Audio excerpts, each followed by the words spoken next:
faut-il présenter donc Barbara Sichler?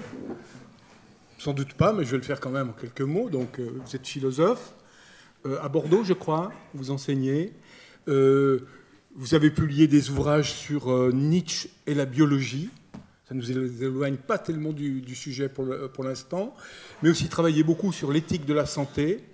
Et puis, plus récemment, vous êtes fait connaître pour une critique assez virulente du libéralisme et de ses dérives. Et puis, vous êtes une philosophe engagée, connue, vous êtes engagée du côté des Gilets jaunes contre la réforme. Et d'ailleurs, moi, il y a une question qui me brûlera les lèvres, mais je vous la poserai tout à l'heure, puisqu'on vient de parler des critiques du libéralisme. S'il y a un modèle d'auto-organisation, selon moi, qui existe aussi, qui est alternatif à celui de l'ultralibéralisme, c'est bien celui, je ne sais pas comment l'appeler, l'anarchisme, l'auto-organisation, le modèle à la Castoriadis, c'est-à-dire l'idée que les individus sont capables de construire des sociétés eux-mêmes par des interactions sans avoir recours à des instances supérieures. Et donc c'est un modèle qui est-il vraiment alternatif? On aura l'occasion d'en parler. Mais en tout cas, je vous laisse la parole simplement sur ce thème que vous avez choisi, qui est la philosophie et la haine de la démocratie. Merci, merci beaucoup. Merci infiniment pour cette invitation qui me fait très plaisir. Et puis merci à tous d'être là. Alors effectivement, j'ai choisi un sujet un peu rugueux, un peu difficile, puisque comme je vais vous l'expliquer, ce sujet m'oblige à penser contre moi-même, contre ma propre discipline. J'ai rédigé pour venir un petit résumé de la conférence, vous ne l'avez peut-être pas en tête, j'aimerais repartir de ce travail, puisque je l'ai fait autant qu'on en profite. Voilà, j'ai écrit quelques lignes. Et j'ai dit ceci, ce sera mon introduction, nous sommes dans une situation paradoxale. Partout et en tout temps, je pense dans notre ère culturelle, européenne, américaine, etc., nord-américaine, nous proclamons tous démocrates. Mais si on s'arrête un instant pour réfléchir au sens de ce mot, démocratie, démos, kratos, démos, ça veut dire le peuple, kratos, le pouvoir, la démocratie, c'est le pouvoir du peuple. Alors, dès qu'on s'arrête sur le sens de ce mot, le scepticisme, soudain, nous envahit, tous. Le peuple qui serait au pouvoir. Le peuple qui dirigerait, vraiment. Le pays n'est-il pas trop grand? Les passions de la foule ne sont-elles pas dangereuses? Les questions du monde ne sont-elles pas trop complexes? Puisque c'est le sujet. Le peuple n'est-il pas même le plus dangereux des tyrans? Toute notre tradition de pensée, venue de Platon, le prince des philosophes, adversaire résolu de la démocratie, toute notre tradition de pensée résonne en nous, venue de Platon, mais aussi d'Aristote, qui disait dans les politiques qu'il ne fallait croire qu'au régime mixte, la bonne politeia, et qu'il fallait absolument éviter la démocratie, qui est la domination des pauvres. Donc, aussi bien Platon qu'Aristote, ou que les tenants libéraux du gouvernement représentatif, tous ces gens alimentent notre démophobie. Je pense que nous sommes foncièrement démophobes. Peur du peuple, phobie du démos, phobie du peuple. Nous enfermant dans une véritable névrose, c'est-à-dire que d'un côté, nous nous proclamons tous démocrates, et de l'autre, nous n'y croyons pas. Brandissant sans cesse la démocratie en étendard, sourdement, nous la craignons, nous la suspectons, nous nous demandons si ce ne serait pas le plus dangereux des régimes. Une fois ce diagnostic posé, quel chemin emprunter ensemble? Faut-il renoncer à la démocratie ou espérer qu'elle advienne? Cette dernière hypothèse implique, à mes yeux, et c'est ce que je vais essayer de vous montrer, une autre condition, celle d'une transformation profonde de la philosophie. Alors, effectivement, j'ai un parti pris pour la démocratie. Je vous le dis d'emblée, hein, je vous abats les cartes, je ne vais pas vous faire des mystères ou des cachotteries. Je suis pour la démocratie, mais je pense que c'est une hypothèse, la démocratie, la possibilité d'un régime dans lequel le peuple serait au pouvoir, et c'est une hypothèse dont moi, je n'ai jamais vu le début du commencement. Puisque nous sommes actuellement dans ce qu'on appelle indûment une démocratie, mais qui est en fait un régime électif dans lequel quelques-uns, des élus exceptionnels, s'exceptent du peuple parce qu'ils sont exceptionnellement sages exceptionnellement vertueux, exceptionnellement compétent, et vous riez parce qu'en fait, ce régime électif, il est en train de s'effondrer. Il est en train de s'effondrer sous nos yeux, puisqu'on a plutôt des gens exceptionnellement incompétents, exceptionnellement malhonnêtes et exceptionnellement peu vertueux. Donc, on est dans une situation où ce qui s'est appelé le régime électif contre la démocratie, ça s'est appelé le gouvernement représentatif. Le but, c'était d'éviter le risque démocratique. Pendant les révolutions atlantiques, révolution américaine, révolution française, le nouveau mot d'ordre, c'était démocratie. On a répondu non, surtout pas. Il nous faut des élus, des gens qui s'acceptent du peuple, qui dirigent le peuple d'en haut et auquel le peuple va déléguer son pouvoir. Ça, c'est notre régime. C'est le gouvernement représentatif, c'est le régime électif. Il a marché pendant 2 siècles. Il a très bien marché. Quand j'étais jeune, ça marchait très bien. Tout le monde y croyait. Moi-même, je croyais que c'était la démocratie. Et puis, on a découvert petit à petit que ça avait été un détournement de sens et que la démocratie, c'est pas ça. La démocratie, c'est le démos, le peuple. Et le peuple, c'est pas, ça rejoint les propos de tout à l'heure, ça n'est pas un agrégat d'entités simples. C'est une complexité. C'est une complexité, c'est un acteur vivant et complexe qui n'est pas la somme de tous les atomes individuels. Et donc, ce peuple, est-ce qu'il existe? Est-ce qu'il est possible? Est-ce que c'est une fiction? Est-ce que c'est vrai? Est-ce que c'est une réalité socio-historique? Voilà le genre de questions que je me pose dans mes recherches. Et je réponds oui, c'est une réalité intermittente, mais par moments, le peuple agit, il se lève, il reprend le pouvoir, ou il essaie de reprendre le pouvoir, et il marque des points historiquement. Par exemple, grand exemple, la Révolution française, où surgit un nouvel acteur politique qui n'existait pas avant, le peuple. 1789, 14 juillet, c'est vraiment le surgissement du peuple. Avant, on avait une population, on avait des sujets, mais on n'avait pas de peuple. Autre exemple, Athènes, la démocratie athénienne, où pendant 2 siècles, le démos athénien se réunit sur la colline sacrée de la Pnyx et, à 6 ou 10 000, délibère avec lui-même pour les 100 000 citoyens et prend des décisions sur son destin sans aucun chef, sans aucun tyran, sans aucun président de la République, sans aucun roi. Et ça va durer 2 siècles. Donc ça montre bien que le peuple est une réalité socio-historique, mais c'est une réalité extrêmement complexe à penser et qui implique toute une série de conditions. Ça ne va pas de soi. Alors, une des conditions très difficiles, c'est que pour penser le peuple et pour penser le kratos du démos, la démocratie, il faut penser contre la plus grande tradition de pensée de notre ère culturelle, l'Occident, à savoir la philosophie. Il faut que vous sachiez que la philosophie, c'est la discipline reine. Je ne vous le dis pas parce que je suis philosophe, c'est une réalité dans le rapport des forces entre science et entre savoir. La philosophie, un peu comme la physique en sciences dures, c'est la discipline reine de toutes les disciplines. Et c'est une discipline foncièrement démophobique, qui déteste le peuple et qui déteste la démocratie. Je voudrais commencer par vous montrer ça, ce qui crée en nous une véritable névrose, parce qu'on est biberonné à quoi quand on commence à penser à l'allégorie de la caverne de Platon, qui est une allégorie antidémocratique.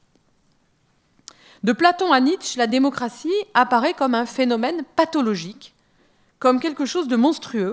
Alors on a quelques exceptions rares, on a quelques timides textes de Spinoza qui restent à élucider, on a un certain Marx à l'époque de la Commune pendant quelques semaines, on a John Dewey qui a été cité tout à l'heure, qui veut être absolument un philosophe démocratique, qui est vraiment une sorte d'apax. Et puis il en a été question dans la première question qui m'a été adressée, Cornelius Castoriadis, ce philosophe grec complètement iconoclaste et qui n'est toujours pas au programme de l'agrégation. Donc, si vous voulez, à part quelques exceptions, quelques marginaux, et je parlerai de Rousseau, foncièrement, les philosophes sont dans une haine de la démocratie. Et je vais me concentrer sur Platon, le prince des philosophes. La grande opposition de Platon, c'est la doxa versus le logos. Pourquoi vise-t-il tout le temps la doxa? La doxa, vous en avez peut-être entendu parler en terminale, c'est l'opinion commune. C'est vraiment ce que vise Platon. C'est l'ennemi à abattre. Et c'est cette opinion commune, cette doxa, à laquelle il oppose le logos. Qu'est-ce qui distingue le logos de la doxa? La doxa, elle est du côté de la pluralité, précisément de la complexité. Elle est pleine de plis. Complexe, ça veut dire littéralement, en latin, plein de plis. elle est pleine de plis, c'est une sorte de millefeuille, une pluralité multiple et en devenir. Elle est mouvante, elle est fluide, elle est plurielle, alors que le logos, il est un et stable. Parce qu'il saisit l'unité et la permanence. Et c'est précisément ce que nous raconte l'allégorie de la caverne. Figure-toi des hommes qui croiraient que la réalité, c'est la réalité de la doxa, c'est-à-dire un monde en mouvement, fluide, pluriel, changeant. Ça, c'est la démocratie athénienne. Et ça, nous explique Platon, c'est un jeu, un théâtre d'ombre. C'est un théâtre d'illusion, agité par les démagogues de la cité, qui manipulent la foule. Et en réalité, la vraie réalité, elle est dehors, dans le monde des idées, dans le monde de la lumière, où tout ce qui est véritablement est un. Donc, cette image, on dit souvent le mythe de la caverne, ce n'est pas un mythe, hein, c'est une allégorie, c'est une fable inventée par Platon, une sorte de cinéma. Ce cinéma, ça a pour but de discréditer la démocratie athénienne. Il faut que vous le compreniez bien. Or, quand on enseigne l'allégorie de la caverne, on ne le dit jamais. Jamais. On enseigne toujours l'allégorie de la caverne comme une fable émancipatrice, mais on ne nous dit jamais que c'est une machine de guerre idéologique contre la démocratie, quand même. Ce serait la moindre des choses, par honnêteté, de nous le dire. Moi, je l'ai découvert très tardivement, en fait. Donc, ça montre comment j'ai été déformée quand j'ai été formée par la philosophie. Là, autre exemple chez Platon, le dialogue du Ménon, que vous connaissez peut-être, où il essaie de montrer ce qu'est la philosophie. La philosophie, nous dit-il, c'est une anamnésis, une réminiscence. Il s'agit de se ressouvenir de l'essence des choses qu'on a oubliées, mais qu'on a tous déjà contemplées. On aurait une âme qui a déjà vu les idéalités de l'ordre du logos, et qui aurait déjà vu l'essence des choses, ce qui fait que le monde est un et qu'il a une unicité. Donc on aurait tous vu, par exemple, l'essence de la vertu, mais on l'aurait oublié, et on se perdrait dans une pluralité de vertus. Voilà, et c'est ce que fait l'interlocuteur de Ménon quand on lui demande qu'est-ce que la vertu. Il dit la vertu du général, c'est ça, la vertu du père de famille, c'est ça, la vertu du roi, c'est ça. Et il nous donne une pluralité de vertus, une multiplicité. Or, pour Platon, l'être est un, et il n'est certainement pas multiple. Donc il faut revenir à ce qu'est la vertu dans son être, et ce qu'elle est dans son unicité. C'est ce qu'il appelle l'eidos, l'essence de la vertu. Il faut conduire une eidétique et il faut se débarrasser de la pluralité. Et donc, il faut se débarrasser de la démocratie parce que la démocratie se tient dans une pluralité irréductible. Quel est le monde que Platon veut abattre? C'est le monde tragique. Et il le dit, il veut mettre les tragiques hors de la cité. C'est le monde de la tragédie dans lequel la pluralité est indépassable. Et le monde qu'il veut abattre, c'est le monde de la colline sacrée de la Pnyx, où une pluralité débat de manière indéfinie avec elle-même, sans qu'il y ait jamais une unité fixe qui s'en dégage. C'est ça la démocratie. La démocratie, c'est un monde dans lequel aucune certitude fixe n'est jamais conquise. Si vous dites « si, il y a la loi », je vous répondrai « vous êtes complètement victime de ce qu'on appelle aujourd'hui en droit l'effet cliquet ». C'est-à-dire que vous croyez que quand une loi est votée, on ne peut pas revenir dessus. Ça, c'est une déviation du droit contemporain, ce qu'on appelle l'effet cliquet. En réalité, une loi est faite pour être discutée, rediscutée, refaite et défaite. C'est d'actualité, on en est censé revenir sur la réforme des retraites. C'est ça la démocratie. C'est un monde dans lequel ce qui a été voté par la loi peut être défait par une nouvelle loi. Et ça, c'est un monde que Platon ne supporte pas. Parce que ce qu'il cherche, lui, c'est un monde de la permanence, de la fixité, de l'unicité, de l'éternité. Alors, c'est ce qu'il vise à travers la doxa, c'est la formule « il a semblé bon au démos ». Dans cette formule canonique de la démocratie athénienne, après une longue délibération, « il a semblé bon au démos », je traduis « il a semblé bon », un peu comme Castoriadis, je traduis le verbe « dokeo », il semble, qui a donné le mot doxa. En fait, la démocratie, c'est une suite de doxa. C'est une série indépassable et indéfinie de semblances. Il n'y a jamais de vérité absolue qui soit détenue par quiconque, et encore moins par un chef. c'est un monde d'immanence absolue. Et ce que ne supporte pas Platon, c'est ce qu'ont pensé les tragiques, qui étaient des vrais philosophes, à mon avis. Je suis d'accord avec Nietzsche. La philosophie, elle s'est jouée à l'époque de la tragédie grecque, avant Platon, à l'époque pré-platonicienne. Et ce qu'ont dit les tragiques, c'est que la réalité était toujours en excès sur le logos.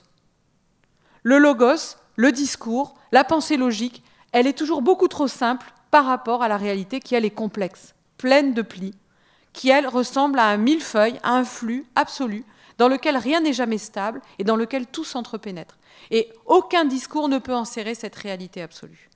Donc chaque discours est toujours provisoire et doit toujours être déformé par l'épreuve de ce réel. Et ça, c'est la pensée tragique.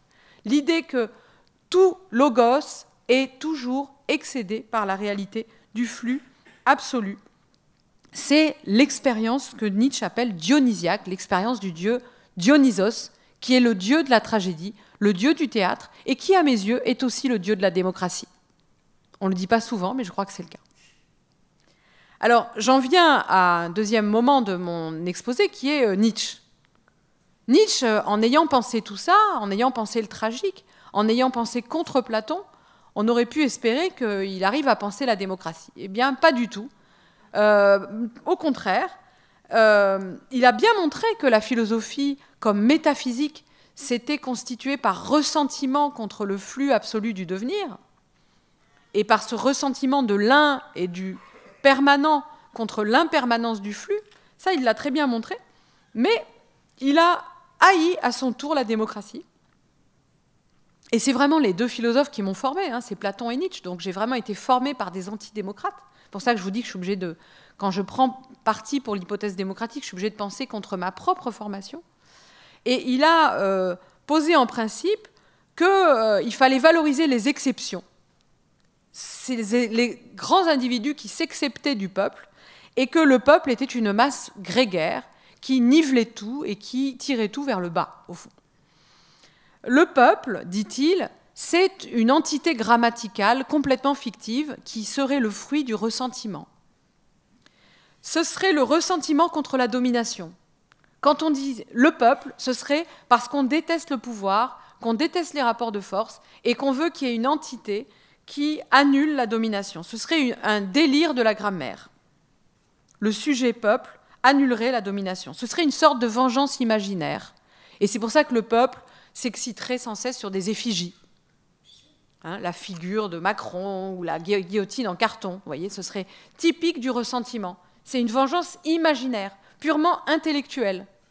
Mais ce n'est pas un vrai rapport de force. C'est juste un règlement de compte grammatical. Voilà comment Nietzsche fait le sort qu'il réserve à la notion de peuple. Et pour lui, le peuple est à la fois une fiction, complètement qu'il dévalorise totalement, et en même temps, il est un peu en contradictoire parce qu'il décrit le peuple très souvent comme une réalité. Il oscille, en fait, entre l'idée que le peuple serait une fiction du ressentiment et l'idée un peu contradictoire que ce serait une réalité, et il appelle ça la masse. Et il présente cette masse comme un rouleau compresseur qui détruit, écrabouille les exceptions qui sont fragiles. Du poids de la doxa, de l'opinion. Et là, on voit son point commun avec Platon. Là, on voit son platonisme, en fait. Alors, il y a une exception dans cette histoire. Il y a plusieurs exceptions. Il y a l'exception Spinoza, sur laquelle je ne parlerai pas, en grande partie par manque de compétences, mais c'est un des auteurs sur lesquels je dois travailler. Il y a les exceptions récentes du et Castoriadis qui sont vraiment très marginales. Mais sinon, en plein milieu de l'histoire de la philosophie et de son histoire canonique, il y a l'exception Rousseau, qui semble quand même être un démocrate, semble-t-il. C'est ce qu'on dit souvent. Rousseau, c'est la démocratie. Bah, écoutez, c'est pas si clair. Hein. Je vais vous citer quand même le Contrat social, livre 3, chapitre 4, et je crois que ça réglera assez vite la question. Je vous le cite. « À prendre le terme dans la rigueur de l'acception », donc apprendre le terme dans son sens rigoureux, il n'a jamais existé de véritable démocratie. Il n'a jamais existé de véritable démocratie. Pas très sympa pour Athènes quand même. Et il n'en existera jamais. Et il n'en existera jamais. Donc on voit bien que Rousseau, il le dit clairement dans cette phrase, ne croit pas en la démocratie comme un régime possible. Il y a plein de raisons à cela. une des grandes raisons, c'est qu'il donne au législateur, dans le contrat social, une place absolument centrale. Le nomothète, celui qui apporte le nomos. Et le législateur n'est pas le peuple. C'est un autre personnage que le peuple. Même si le peuple a un rôle très important dans le contrat social, le législateur est un grand personnage à côté du peuple, au-dessus de lui, quelque part, dans la législation. Alors, on a Dewey, John Dewey, qui nous dit je suis philosophe et je veux la démocratie. Simplement, il nous dit aussi ceci, dans Démocratie et éducation, la démocratie est une idée et elle n'a jamais encore existé. Là encore, c'est pas très sympa pour Athènes. En fait, il y a une ignorance foncière des philosophes pour Athènes, et quand ils connaissent Athènes, Platon, il est dans la démocratie athénienne, c'est pour la haïr. Donc vous voyez, on est quand même très mal disposé avec cette discipline, la philosophie, pour penser la démocratie. C'est quand même très compliqué. Parce que soit on connaît la démocratie quand on est philosophe, et c'est pour la haïr, soit on aime la démocratie, ce qui est très rare quand on est philosophe, et on ne connaît pas Athènes. C'est un double handicap, c'est contre ce double handicap que je lutte, et je voudrais rendre ici hommage à Christophe Pébart, en lisant et travaillant avec Christophe Pébart, qui est historien de l'histoire grecque, et tout particulièrement, qui est un très grand historien de la démocratie athénienne, qui se situe d'ailleurs dans le sillage de Cornelius Castoriadis. Donc on a écrit ensemble ce livre, Démocratie manifeste, dans lequel j'expliquais déjà que la philosophie a une véritable haine du peuple, est une démophobie, et qu'il faut penser en philosophie, contre la philosophie, pour penser la démocratie. Alors, contre toute la tradition philosophique, contre de Platon à Nietzsche, je crois qu'il faut promouvoir l'Athènes tragique, ce que j'ai essayé de faire rapidement, parce que je ne voudrais pas monopoliser la parole, je voudrais qu'on ait le temps de discuter. Cette idée que le réel est toujours en excès sur n'importe quel logos. Ça, c'est hyper dur à accepter. Parce qu'on a cette tentation d'avoir un logos, c'est-à-dire, par logos, vous pouvez traduire par discours, théorie, science, connaissance, savoir, parole. On a toujours ce fantasme qu'on va avoir un système, une théorie qui va saisir le réel dans sa complexité. Ce que nous dit l'Athènes tragique, c'est que c'est irrémédiablement impossible. Tout logos est une stabilisation fictive, est une stase, une stabilisation fictive et provisoire du flux absolu du devenir qui, lui, est infiniment complexe. Alors, à partir de là, on peut s'asseoir et pleurer et se dire ça ne sert plus à rien de parler. Si, justement, et c'est ce que Nietzsche explique très bien dans sa Naissance de la tragédie, Dionysos, le dieu du flux absolu, veut Apollon, le dieu du logos et de la délimitation stable. Donc, le flux absolu, il appelle un effort de délimitation, mais ces délimitations qu'on va faire par le logos, par la parole, par le discours, par la loi, par le nomos, seront toujours des délimitations et des stabilisations provisoires qu'il faudra toujours remettre en cause par la puissance, précisément, multiple, fluente, en devenir du démos. Excès donc de la doxa, pluriel et provisoire, sur le logos figé, parce que la doxa, c'est un logos, vous me suivez, puisque c'est une opinion, donc ça se déploie dans l'ordre du logos. Mais ça a comme supériorité par rapport au logos type platonicien, de reconnaître son caractère provisoire et le fait qu'elle est en retrait sur la pluralité, et qu'elle n'est qu'une portion, qu'un extrait simplifié d'une complexité beaucoup plus grande. Donc l'opinion reconnaît son caractère provisoire et situé. Et c'est en ça qu'elle est beaucoup plus puissante que le logos de la métaphysique platonicienne ou de la science qui prétend être un savoir absolu. Donc on est, avec la démocratie, dans un régime de pure immanence. Il n'y a plus de transcendance. Il n'y a plus de point fixe au-delà du devenir, qui serait Dieu, ou qui serait l'idée de l'idée, ou qui serait ce que saisit le logos, sur lequel on pourrait s'appuyer pour dire « ça, c'est la vérité ».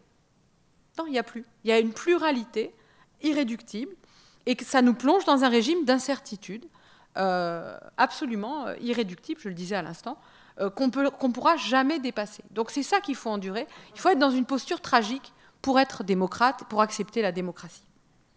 Et je vous assure que si vous faites cet examen de conscience, vous verrez que vous n'êtes peut-être pas démocrate parce que vous voulez un savoir absolu. Et donc vous voulez des chefs qui maîtrisent ce savoir absolu qui, par ailleurs, n'existe pas. Ce qui est donc une véritable lubie. Moi, je suis pour les fictions, mais je suis contre les lubies. Voilà. Alors, ce que je crois, c'est que penser la démocratie, ça nous oblige à achever la métaphysique, à s'en débarrasser définitivement, à se débarrasser des idoles de la métaphysique, et ça nous oblige à accomplir la crise de la métaphysique et la fin de la métaphysique en philosophie politique, ce qui n'a pas été encore vraiment fait. Parce que notre philosophie politique, elle est encombrée d'idoles métaphysiques. C'est ce que j'ai essayé de montrer à l'instant.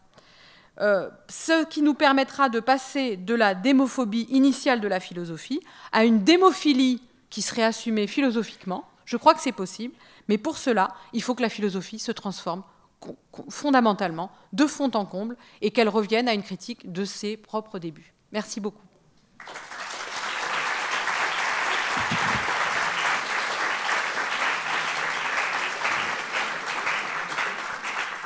Merci beaucoup. Donc, la règle du jeu que j'ai rappelée tout à l'heure, mais vous n'étiez pas là, je commence par poser quelques questions que nous donnons à la salle. Alors d'abord, quand vous avez commencé en disant que nous sommes tous démocrates, mais on se méfie quand même du peuple, je vous avoue que je me suis reconnu un petit peu. Donc, je partage ce point de vue-là. Je partage également l'idée que les philosophes n'ont jamais été des grands modèles de défenseurs de la démocratie, à commencer même avant Platon par Socrate lui-même, qui était profondément antidémocrate. D'ailleurs, il avait peut-être un peu raison de se méfier, puisque c'est bien une démocratie qui l'a condamné à mort. Alors ensuite, on pourrait citer bien d'autres philosophes, mais effectivement, au XXe siècle, Heidegger était nazi, Sartre était compagnon du communisme. Bref, on en a peu, à part effectivement Rousseau. Moi, ce qui m'inquiète quand même un peu, même si je rends hommage à votre autocritique en disant toute notre tradition est anti-démocrate, mais tournons la page, réformons la philosophie, je crois au peuple, mais je ne l'ai jamais vu. Donc ça veut dire qu'il faudrait s'en remettre à une démocratie imaginaire, à un peuple imaginaire qui, enfin, réglerait les questions. Alors vous n'avez jamais vu de démocratie, mais vous citez quand même Athènes. À ma connaissance, Athènes n'est pas une démocratie. À Athènes, il y avait, dans la cité-État d'Athènes, au temps de Socrate, vers l'an 400, il y avait 400 000 habitants. Il y avait environ 10 à 15 000 personnes qui se rendaient à l'agora. Les femmes en étaient exclues. C'est la moitié de la population. Les esclaves en étaient exclus, car c'était une démocratie esclavagiste. Les étrangers, ceux qu'on appelait les métèques, en étaient exclus. Les jeunes gens de moins de 21 ans, qui n'étaient pas citoyens, en étaient exclus. Cette démocratie-là était donc esclavagiste, elle était guerrière, elle menait des offensives contre les autres cités ou dans d'autres régions du monde pour s'approprier des esclaves. Je ne suis pas sûr que ce soit un bon exemple. Si vous en voulez d'autres, il y en a dans l'histoire. Allez voir les Iroquois. C'est un exemple de société plutôt démocratique, où les femmes avaient plus de pouvoir, où il n'y avait pas d'élus et de grands chefs qui étaient distincts, où il y avait un échange par certes les chefs de famille, mais où chacun avait sa voix. Allez, si vous ne connaissez pas de démocratie, allez dans les communes locales, dans les petits départements, il n'y a pas de grand chef. Un maire d'une petite commune, ce n'est pas un élu qui est au-dessus des citoyens et qui détient une doxa. Il discute avec ses citoyens, avec ses collègues, tout le monde le connaît, ça. Et c'est un dur métier. L'exemple que vous prenez de Rousseau, ce n'est pas une démocratie parfaite, mais c'était la Suisse qui prenait comme exemple. Est-ce que c'est un modèle de démocratie? Donc moi, la question que je me pose, c'est... Enfin voilà, non, je crois que mes deux questions sont claires. J'ai compté 7 questions. Ok. Sérieusement, hein? Alors, je vais vraiment répondre aux 7 questions. Ça va être dur, mais je vais le faire. Merci d'abord parce que ce sont d'excellentes questions. C'est des questions qu'on m'adresse souvent, je ne vous le cache pas. Donc je suis un peu rompue à l'exercice d'y répondre, mais je vais recommencer, parce qu'il faut inlassablement répondre à ces questions, parce que c'est les questions qui se posent. Ce sont les questions qui se posent. Première question, il y a quelque chose de complètement contradictoire à dire « je crois au peuple », mais je ne l'ai jamais rencontré, c'est donc une fiction, une entité imaginaire.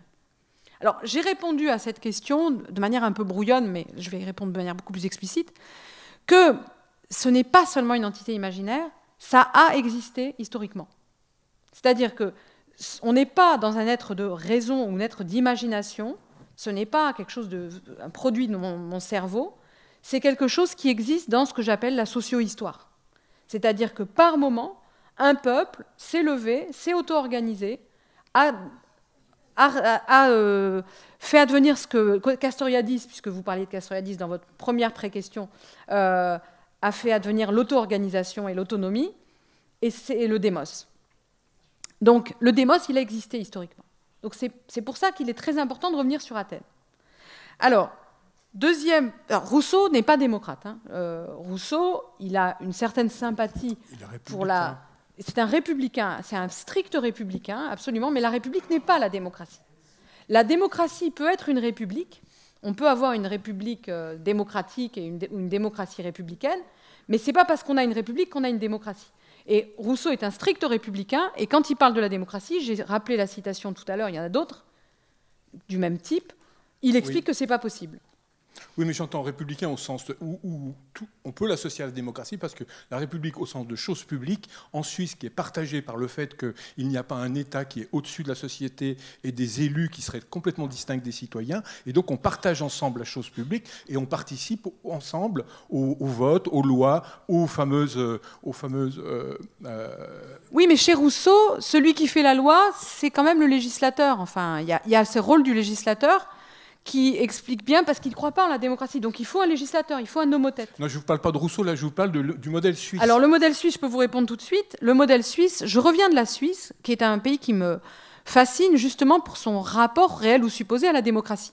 Et une des choses qui est interdite en Suisse, qui est proscrite, figurez-vous, c'est de parler de politique. Il est interdit de parler de politique en Suisse. C'est-à-dire que vous avez des votations, mais vous devez garder pour vous-même, c'est une mentalité de village, hein, en fait, vous devez garder pour vous-même, parce que sinon ça fera des histoires au village, vos idées. C'est l'inverse de la démocratie. La démocratie, c'est la parésia, ça suppose la parésia, c'est-à-dire le courage de dire devant tout le monde ce qu'on pense. Dans ce cas-là, vous en revenez bien à dire que la démocratie réelle telle qu'on la connaît n'est pas la vraie démocratie. La vraie, c'est celle que vous définissez par vos concepts. Non, précisément, je reviens à Athènes. Athènes, c'est une expérience socio-historique de la démocratie, et je voudrais argumenter là-dessus. Alors, c'est une démocratie, et ça, je ne lâcherai pas là-dessus, hein, puisque je l'ai quand même écrit dans ce livre qui lui-même répond à un livre qui s'appelle « Athènes, l'autre démocratie », qui est un livre génial de Christophe Pébarth, extrêmement précis et documenté, avec la meilleure historiographie et les meilleures archives sur la démocratie athénienne. Celle de Claude Mossé n'est pas mal non plus.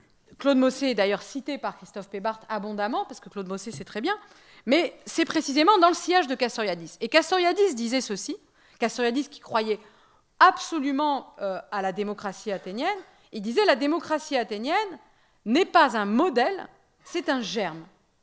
Ce n'est absolument pas un modèle. Croire que ce serait un modèle, ce serait ridicule. La démocratie athénienne est frappée de toutes sortes d'imperfections, qui sont les imperfections des cités antiques, par exemple l'esclavagisme, par exemple le patriarcat, donc ce serait complètement ridicule, alors qu'on a fait d'énormes progrès en étant abolitionniste et en étant féministe, de reprendre c'est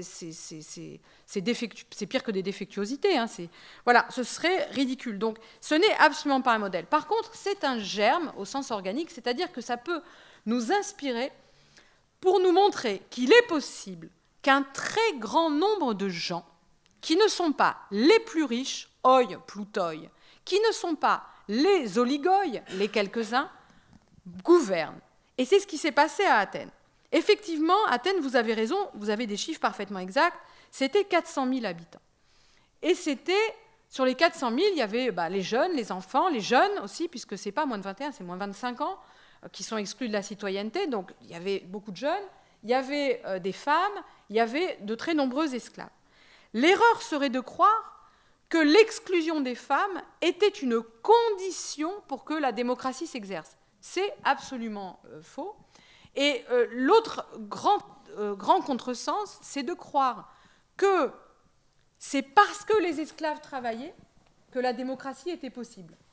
C'est-à-dire que la démocratie, ce serait des riches, oisifs, qui sont allongés, alors pas sur l'agora, mais sur la PNIX, à deviser sur le ciel des idées, tranquillement, pendant que les autres martèlent les matériaux, labourent les champs, et donc l'esclavage serait la condition de cette pseudo-démocratie. C'est complètement faux. Pourquoi ? Parce qu'en fait, les citoyens étaient, dans leur immense majorité, des travailleurs modestes, des laboureurs, des artisans, des gens qui ne parlaient pas un grec extraordinaire, etc., et qui pourtant délibéraient sur les problèmes les plus complexes de la cité. Et les esclaves pouvaient être des gens très riches. Donc il faut se défaire de tous les clichés sur l'esclavage. Ce n'est pas le prolétariat, l'esclavage, ça n'a rien à voir. Il y avait des banquiers esclaves. Exact, et il y a même des esclaves qui avaient des esclaves. Et il y avait des fonctionnaires esclaves qui étaient des fonctionnaires extrêmement savants. Bon, très bien. Alors tout ça pour dire que la démocratie athénienne est absolument extraordinaire parce qu'elle nous montre que pendant 2 siècles, 200 ans quand même, un collectif énorme, on parle de centaines de milliers de gens, a réussi à s'auto-organiser, à s'auto-diriger. Non, excusez-moi, c'était environ les chiffres de Claude Mossé. Non, ce n'est pas des centaines de milliers de gens. Ah si, c'est 100 000 citoyens. Non, les gens qui participaient à l'Agora sont entre 10 et 15 000. Alors, ce n'est pas l'Agora, d'abord c'est la PNIX, et sur la PNIX, c'est entre 6 et 10 000 personnes. Ah, voilà, je reviens sur la PNIX. Sur la PNIX, il y a et là on est dans une logique de représentation, les Athéniens partent du constat que le grand nombre ne peut pas discuter avec lui-même. Donc ça tombe bien, on a le même problème. Comment on organise une discussion à 60 millions de Français ? Ils ont exactement le même problème. Comment on organise une discussion à 100 000 citoyens ? Ce n'est pas possible. Ils vont résoudre matériellement ce problème. Quand je dis matériellement, c'est au niveau de la voix, de l'audition, de l'échange, etc. En prenant la forme du théâtre, c'est l'esplanade de la PNIX qui comprend 6 à 10 000 personnes. Ces 6 à 10 000 personnes, ce sont tous ceux qui sont arrivés en premier ce jour-là sur la PNIX, c'est-à-dire tous les citoyens ont le droit et même le devoir d'aller sur la PNIX. Tous les citoyens, sans aucune exclusive. Donc, la cité n'est pas gouvernée par une oligarchie, par quelques personnages qui seraient des représentants, etc. Elle est gouvernée par le grand nombre qui est une image, 6 à 10 000, qui est une image du encore plus grand nombre des citoyens qui physiquement ne pourra jamais discuter avec lui-même. Mais il y a une discussion qui a lieu pendant 2 siècles, et je trouve que c'est absolument vertigineux. Ils arrivent à faire discuter des collectifs de 10 000 personnes. Et ils ont un art pour les faire discuter entre eux. Donc les gens entrent avec une idée, et grâce à la parésia, grâce à l'isonomia, grâce à toute une série de dispositions démocratiques, les gens sortent avec une idée différente et votent une loi qu'ils n'avaient pas prévu de voter. C'est la doxa. Il a semblé bon au démos. Donc voilà ce que je voulais répondre sur Athènes. J'y tiens beaucoup parce que c'est une des rares expériences socio-historiques de la démocratie que nous ayons. Je me permets de vous interrompre encore une seconde parce qu'on m'indique que dans 8 minutes exactement, on devra quitter la salle. Alors que nous sommes au cœur. Vous m'avez posé 7 questions, c'était pas évident. 7 questions. Donc je crois qu'on va faire. Et j'ai juste un dernier élément de réponse. Pourquoi je ne prends pas l'exemple des Iroquois ou l'exemple tiré de savoir anthropologique très précieux? Parce que ce qui m'intéresse, c'est de travailler depuis notre propre histoire. Qu'est-ce que c'est notre propre histoire? Notre propre histoire, c'est l'histoire de la Révolution française. Nous sommes héritiers de la Révolution française. La Révolution française n'est pas terminée. C'est le début d'un processus. Et l'acteur du peuple s'est levé en 1789 et il peut se relever à nouveau. Les Gilets jaunes, c'est un exemple. C'est un très bon exemple socio-historique d'un peuple qui se lève à nouveau. Cette Révolution française, elle n'est pas tombée de la Lune. Elle est tombée de l'expérience socio-historique athénienne. Ils ont repris le mot au grec. Donc c'est pour ça que je ne choisis pas mes exemples au hasard. Je choisis mes exemples dans notre propre réflexion sur notre propre histoire. Pas seulement la critique de la philosophie, mais aussi ce que notre histoire a positivement inventé de démocratique. Ok, je vous laisse continuer parce que malheureusement, il va nous rester 5 minutes. Donc est-ce que... Voilà, il y a une question on va donner la parole. Ici, là. Alors, que des femmes ou des esclaves?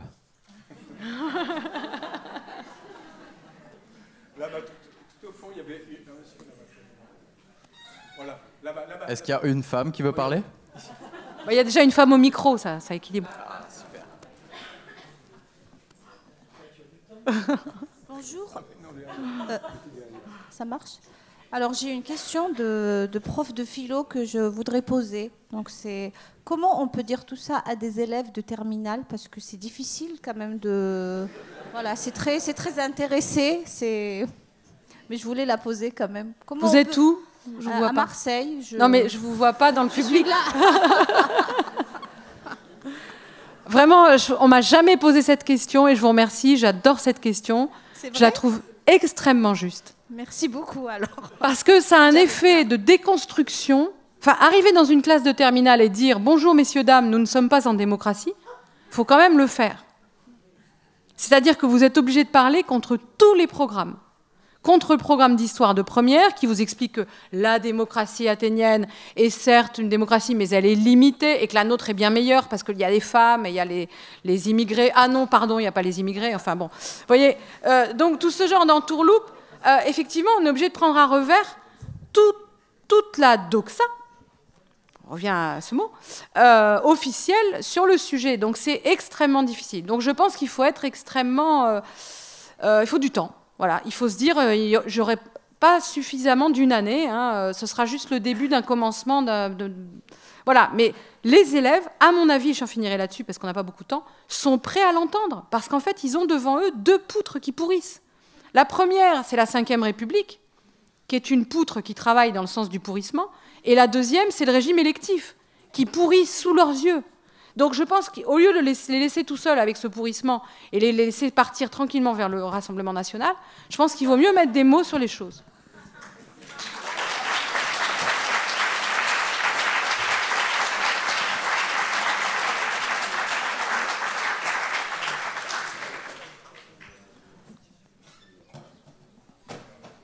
Oui, monsieur. Allez, encore une question, c'est ça? Ouais, j'ai une question qui est en apparence simple. Qu'est-ce que c'est pour vous le peuple aujourd'hui? C'est pas simple. Oui, alors, est-ce que le peuple est, déjà? Est-ce que, par exemple, il y a un peuple français? Ben, je vais être très honnête avec vous, il y a plein de matins où je me réveille, je me dis le peuple n'existe pas, il n'y a pas de peuple. Il y a un agrégat d'individus repliés sur leurs intérêts personnels et sur leur fort intérieur et leurs valeurs personnelles. Ça n'est pas un peuple. Pour qu'il y ait un peuple, il faut un collectif délibérant. Donc ma réponse, elle est assez simple, c'est qu'en fait, par moment, le peuple se relève, se ressoulève. Je vais vous donner un premier exemple que j'ai connu de mon vivant, du peuple français qui se lève et qui se soulève pour délibérer avec lui-même, sur le mode de la parésia, c'est-à-dire je prends la parole devant tout le monde et j'essaie de dire ce qui me semble le plus vrai, le plus juste pour les autres et pour tout le monde. C'est le moment de 2005, c'est la délibération sur le traité constitutionnel européen. Enfin, je vous rappelle quand même que ce petit traité constitutionnel européen a été un véritable succès de librairie. C'est-à-dire que tout le monde s'est arraché ce texte et a discuté sur ce texte. Quand je dis tout le monde, j'exagère un peu, mais pas loin. On a toutes les parties du peuple de France qui se sont mis à se passionner pour ce texte et à délibérer autour de ce texte. Il y a eu un processus délibératif, il y a eu un vote, et c'est le non qui est tombé. Et à partir de là, une démophobie de gauche s'est déchaînée. Le peuple est con, le peuple n'a rien compris, le peuple aurait dû voter oui. Quand je dis de gauche, je parlais de Libé, hein, bien sûr. L'éditorial de Serge July, qui a expliqué que le peuple était idiot et crétin, s'il existait. Donc voilà, je pense que c'est pour vous dire que je ne crois pas dans une existence assurée, permanente, stable, et finalement qui ressemblerait aux entités métaphysiques de Platon du peuple, mais plus à des concrétions socio-historiques temporaires. Par moments, ça se recristallise, il y a un peuple, il reprend du pouvoir, et puis, par moments, il redisparaît dans la masse des individus repliés sur eux-mêmes. Voilà, c'est ce que je répondrais. Mais un sociologue comme Christophe Pébart serait sûrement très mécontent de ma réponse. C'est en réalité plus compliqué que ça. Eh bien, merci beaucoup, Barbara. Merci à vous.